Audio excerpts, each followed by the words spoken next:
On September 24th, firefighter Louis Caccioli told People Weekly point blank, "We think there were bombs set in the building." That claim was echoed by many witnesses and by firefighters who heard the explosions just before Tower 1, Tower 2, and Building 7 collapsed. The steel-supported twin towers were built to withstand the impact of a passenger jetliner, yet the official explanation for their collapse is that the burning jet fuel heated the steel support beams and caused them to buckle. Expert independent investigators insist that it's impossible for jet fuel burning in oxygen to melt steel, and that most of the jet fuel burned up outside the buildings in clearly visible fireballs.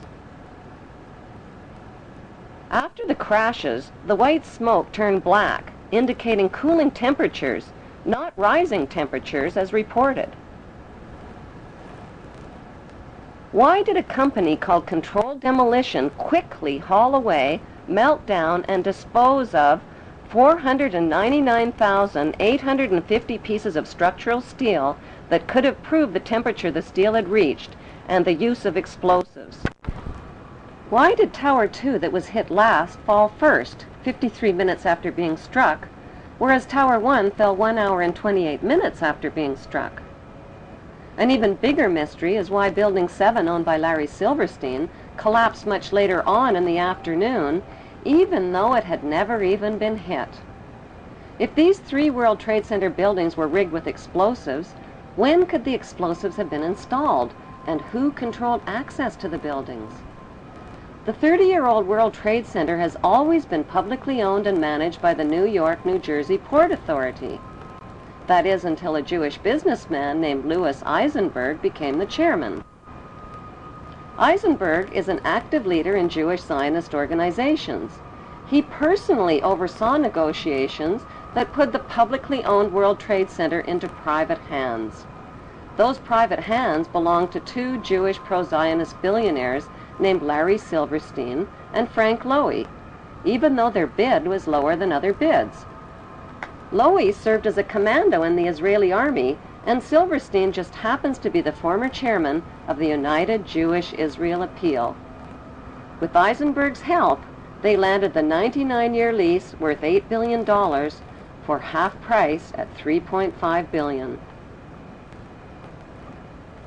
During the moving, renovations, and security changeovers, explosives could have easily been installed in the buildings without detection.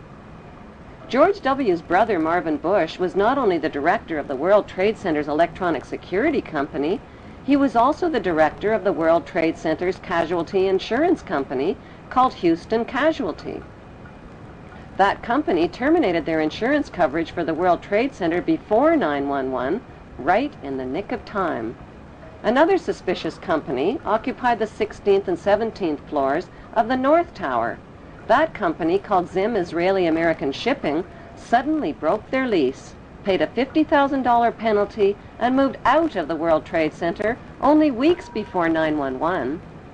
Zim Israeli American Shipping is owned by Zim Israel Navigation, which just happens to be owned by the government of Israel. If the new owners, Silverstein and Lowy, knew about the 9/11 attacks in advance, why did they buy a 99-year lease to the doomed buildings? Because they could do the simple math. Silverstein bought the $3.5 billion World Trade Center with only a $15 million down payment, which amounts to 0.01% of the total. He took out maximum terrorist insurance coverage only 6 weeks before the attacks. The demolition of the World Trade Center buildings on 9/11 eliminated Silverstein's cost for an $800 million facelift to update the aging 30-year-old buildings. As soon as the spanking new World Trade Center is finally built and expanded to over 11 million square feet of rental space, Silverstein stands to pocket billions of dollars per month. In the meantime, U.S. taxpayers are covering Silverstein's so-called losses. Then there's the big payouts from insurance policies with mega-terrorism insurance, which Silverstein took out just weeks before 9/11. Silverstein is demanding a 200% payout by claiming payouts for 2 separate 9/11 attacks instead of 1. Silverstein's insurance companies, called Swiss Re and Munich Re, are the same companies under investigation for advanced knowledge of 911 and for profiting from 911 on the stock market. If Silverstein's insurance companies knew in advance about the attacks, why would they insure doomed buildings? Were these giant insurance companies handpicked to keep a lid on their insurance investigation findings and to ignore the evidence of 911 cover-ups? Silverstein has since bought out Frank Lowy, paid off investors and loan groups, put limits on victim compensation claims, and turned the publicly owned World Trade Center into the smelliest private real estate deal in American history. George W. Bush threw up permanent roadblocks to stop an independent investigation of the 911 events. When the 911 Senate Committee report was published, 27 pages that would have connected international banks to 911 were censored. On October 30th, 2003, a CBC television documentary investigated the 10-year friendship between the Bush family, the bin Laden family of Saudi Arabia, and the Saudi royal family. That friendship includes illegal presidential campaign contributions and partnerships in oil and weapons companies like the Carlyle Group. Since 911, 2,500 relatives of victims filed trillion-dollar lawsuits against 7 international banks, against the Saudi friends of the Bush family, and against the U.S. government for suppression of information. On 911, all U.S. flights were canceled, and desperate relatives of 911 victims were grounded. 48 hours later, September 13th, an update. Private flights were still prohibited. To take off required government approval at the highest level. That morning, Prince Bandar of Saudi Arabia visited the White House. And later that day, something unusual began to happen. Despite the blanket aviation ban, several private planes, from Learjets to a 747, were cleared to depart from various U.S. cities.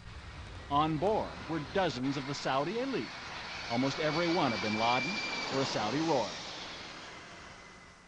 Meanwhile, Elizabeth Alderman was desperate to find a way from Paris to New York, where her son Peter was missing. The bin Laden family, whoever was in the United States, got safe passage home, and I couldn't get home to be with my children. Other families couldn't get to New York, who lived far away, to even begin to look for their children. At this point, we didn't know who was alive or who was dead. I couldn't get home, and the bin Laden family were all able to get home. Since 15 of the 19 hijackers were accused of being Muslims from Saudi Arabia, why wasn't the fury of George W. Bush directed at Saudi Arabia instead of opium-rich Afghanistan and oil-rich Iraq?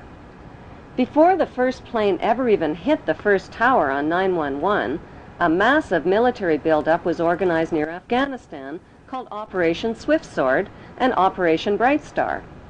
23,000 British troops were sent to the Oman Gulf near Afghanistan, and 17,000 U.S. troops joined NATO troops in nearby Egypt. All of these forces were positioned for attacks on the Muslim countries of Afghanistan and Iraq before 911. The Patriot Act, which was designed to limit American citizens' democratic rights and freedoms, was also designed and written months before the first plane ever even hit the first tower. So who exactly are the producers of the 911 reality disaster movie that collected billions from insider stock market trades, $200 billion and counting from terrorized U.S. taxpayers, and gazillions of dollars from the conquest of Iraq's oil fields and Afghanistan's opium fields? Contrary to popular opinion, the producers of 911 are not practicing Jews. And contrary to popular opinion, the producers of 911 are not practicing Muslims.